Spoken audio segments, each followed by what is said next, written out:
Hey everyone, Ryan here, we're M&R Productions, and welcome to my review of the LEGO Star Wars 2021 May the 4th UCS set, although it's not really UCS, we'll get into that. But this set is here. Thanks so much to Just Too Good for loaning me his copy of the R2-D2. I'm very excited to be able to review it, and thanks to him, we're able to do it a little bit early here. So make sure you guys check out his review. I'll have it linked at the end of the video.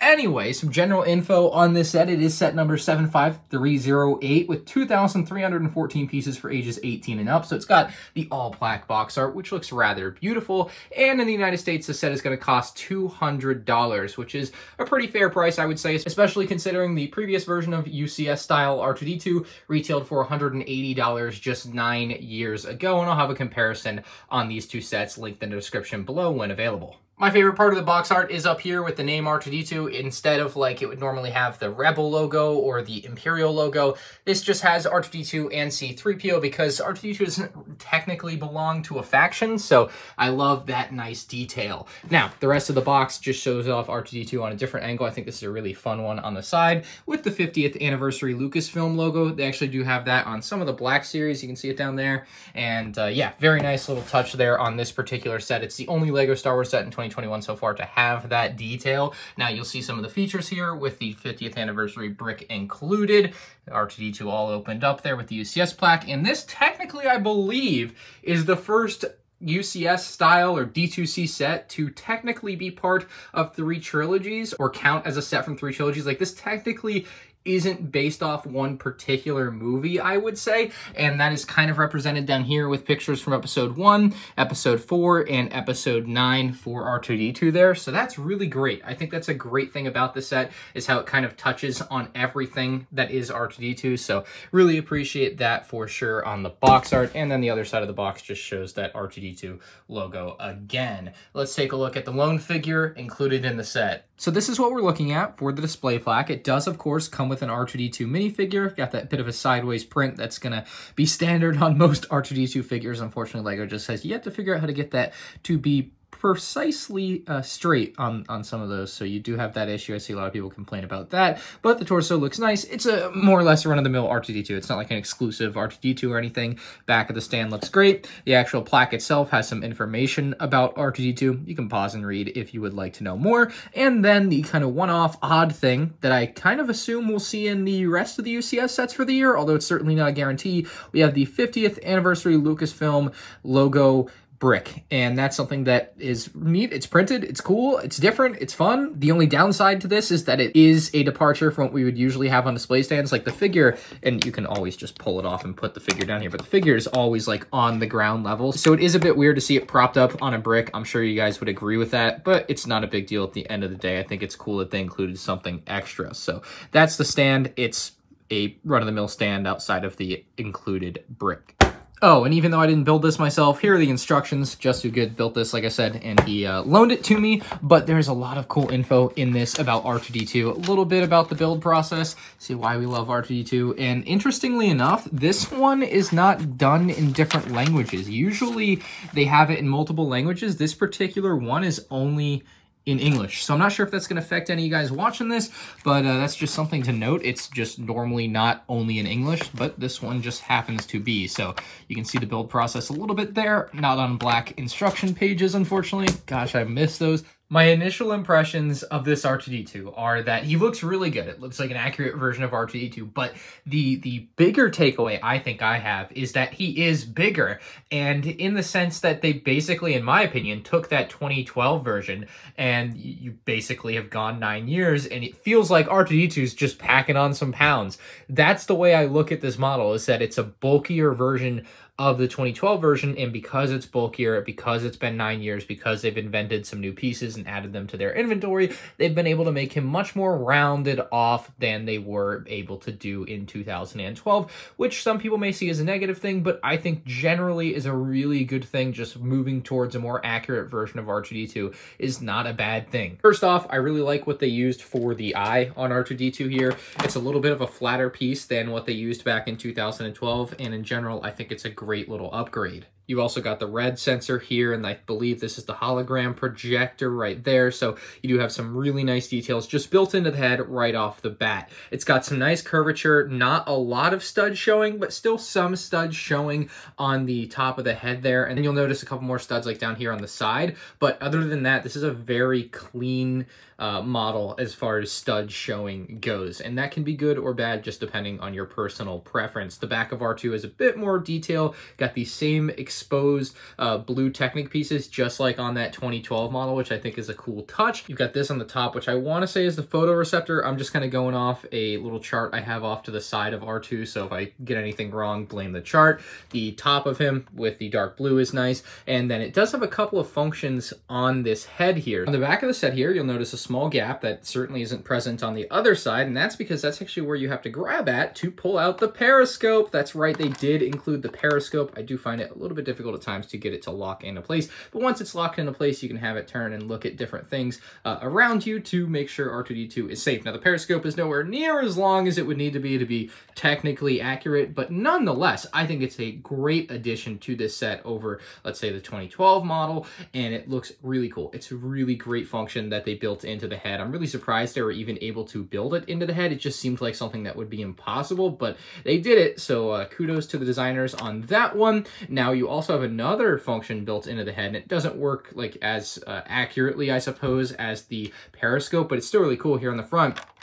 You can pull this piece off, and inside you'll actually find from episode 6 Luke's lightsaber. So you can shoot Luke's lightsaber over to Luke on the desert skiff, and Luke can take out the skiff guards and whatnot. It's a very awesome inclusion here. Now, this lightsaber obviously isn't as small as like the minifigure scale sabers, but it's also not as big as like the Yoda's promo from last year. It just kind of is one that fits in scale with R2, and so it is what it is, but it looks great nonetheless, and it just fits right in here rather easily. So no issues with that at all. It just doesn't work like in the movie. You can't actually have it shoot out. There's no springs in there or anything to facilitate that, which is okay. Now, my real qualm with the dome design of the head really comes at the base here, where it basically looks like it's actually R2-D2's head built onto a plate, and this is just inaccurate. It's not the way it was in the 2012 version, and that's for good reason, because obviously R2-D2's head doesn't come down and then just jut out in a bunch of different places, but unfortunately it's kind of the price you have to pay to have it match up with the design of the body of R2-D2, unlike in the old one, where you could have it perfectly line up with the bricks because it was more blocky down to the bottom.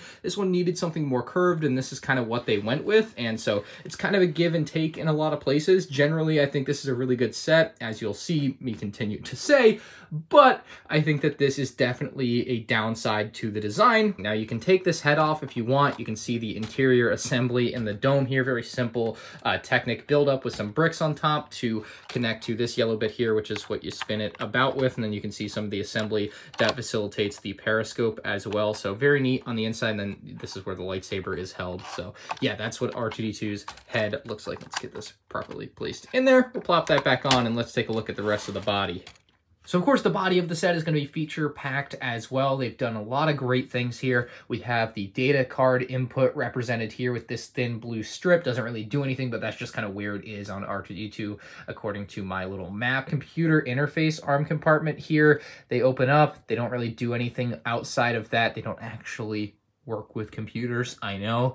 We can close those right on back down. And then you have a couple of compartments here on the left and the right of R2, kind of well hidden, kind of not, depending on how you look at it. You can see the Technic showing through here, especially the black there is a little bit off-putting. I think they were more well hidden in the 2012 version, but generally otherwise they're going to be better here. Now, there's a couple of pieces at the back here, which if you push like so, you'll see it opens up the compartment on both of them. So you can drop this out, drop this down, and unfortunately they don't push them out all the way when you push the button in on the back. You can actually extend this one a little bit more if you would like. This one I think also extends, so you can extend them if you want, but of course you're gonna have to push them back in if you want to get them to go back into their compartment, because they're just not gonna fit otherwise. So some nice arms hidden within some compartments of R2-D2 there, no complaints. We've got some ventilation, I believe, and the power recharge coupler according to my little diagram, and then the polarity sync is down here. That's what it's called. So lots of details represented well with R2-D2, of course, very nicely rounded. And then getting to the bottom, you've kind of got some extension down here to represent, which is like the bottom of R2. Now on the actual R2, this would not just be on the front and the back, it would actually cover the sides as well. So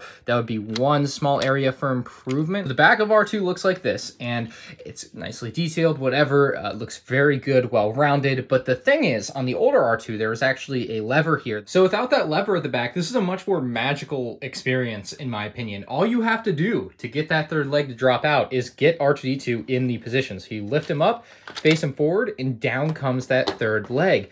It's a pretty incredible transition. You put him back in his vertical position, and then you just push the leg up, and it will lock into place. It's incredible. So again, just like that, up and out, and you have your triple threat position. He looks rather dashing with all three legs down and out. I love it. You have the locomotion power cells built into the side of this. Obviously, it doesn't move on his own, but it's pretty cool. I love the look of this R2 with that third leg down, and I love the functionality and the build behind it and how it all works. So if we look to the inside, you can see very colorful, but very intricate build. I'm sure it's very fun, and it is a very, very well thought out way to do R2-D2's third leg. Again, it's just kind of locked back in place, and you don't have to worry about it dropping as far as I can tell. I do want to say it's hanging a little bit lower than it should be, but I think it's worth having how cool of a way it is to drop the leg down as a downside that maybe it's hanging a ½ inch too low. So still very cool there. Very impressed with the way that it looks and works. You can see the side of the legs looks very nice, very brick built, very nice details with some tile pieces on the side. So for those curious as to why LEGO is not branding this as an Ultimate Collector Series set, even though it's got the black box art, even though it's the May the 4th set, even though it's direct to consumer, there is a reasonably decent reason to not call this UCS. Now, the precedent, however, has been set. Back in 2012, they did call that R2-D2 UCS, and you would say, this is literally the same set, just upgraded, therefore it must be UCS. And I would agree, and I do agree with that line of thinking. However, LEGO doesn't. Part of my issue with LEGO Star Wars is they don't seem to have one unifying vision looking at these sorts of things. Now, these little things they really don't matter at the end of the day. I mostly talk about them for the entertainment of talking about them, not because they are the end of the world that LEGO calls this not UCS, but calls this UCS, when they clearly should both be categorized in the same category, whether they are or aren't. Now, that being said, LEGO does have a new piece of terminology here, and I think this kind of fits. They say this premium quality, define that as you will, set is part of a series of collectible LEGO Star Wars build-to-display models. So, very keenly there, not UCS. Nowhere is UCS mentioned with this one in the terminology there. So very interesting for R2-D2 not to be getting called UCS. Now, they have been doing the buildable characters and not calling them UCS either. So I guess that's the terminology that's going to fit the buildable characters, such as Dio, the probe droid, BB-8, the child, etc., etc. There have been a lot of sets in that vein, and this is just like those, except it's $200 instead of $70 or $80. So I think it fits better in that character lineup, while UCS seems to now be exclusively reserved for big ships, and I think that's fine. So this is absolutely worth the $200. I would 100% recommend picking it up if you don't have the old one. I think if you have the old one, you can live without the new one. Like I said, I'll be doing a comparison on them, so maybe that'll help you decide better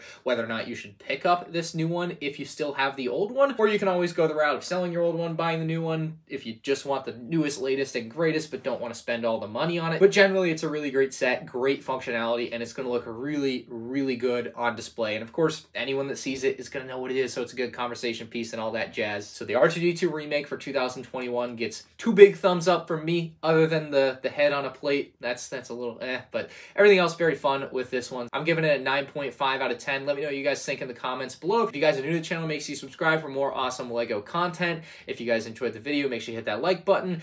And again, huge thank you to my friend Justin, aka Just Too Good, for loaning me this set early to make a review on. So I'll link his channel right here at the end. Check him out. Peace out.